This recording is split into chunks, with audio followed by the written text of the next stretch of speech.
สบายดีมื้อนี้มาพบกับพระศรีโหบุญมีประเสริฐเช่นเก่าเช่นเคยเนาะพระโสสิพามาดูมาส้มบรรยากาศกุดน้อยเนาะพามาดูมาส้มกุดดีน้อยพามาดูมาส้มกุดดีน้อยพามาดูมาส้ม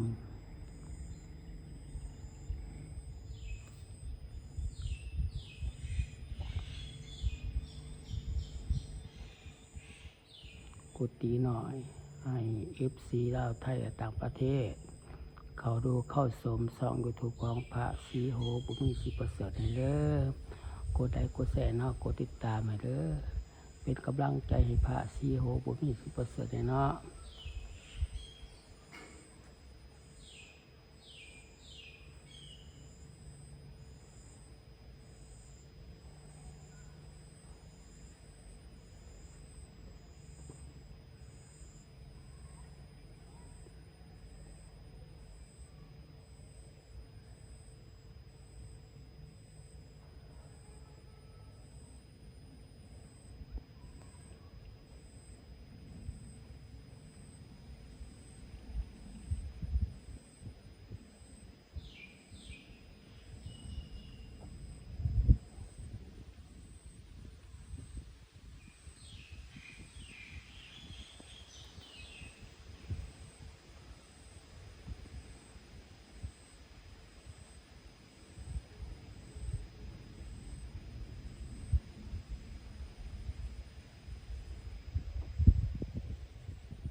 เอาภาพบรรยากาศกุฏิน้อยมาให้ดูให้ชม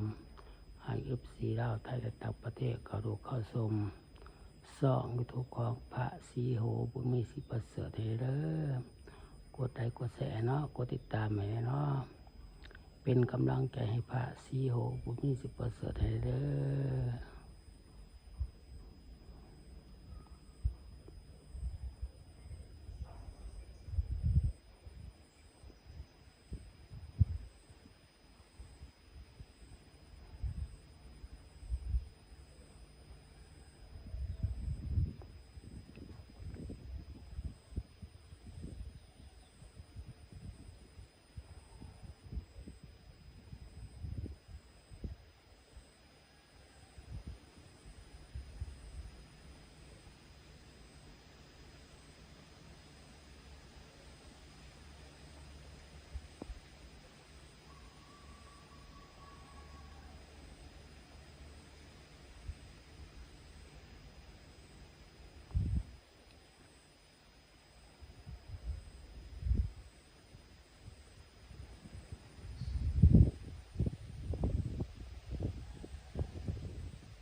เอาภาพบรรยากาศกุฏิหน่อยมาให้ดูให้ชม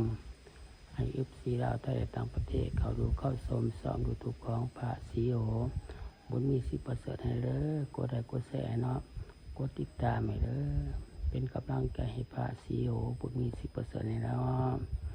คลิปนี้กับพระโสโคราชไปก่อนบ๊ายบาย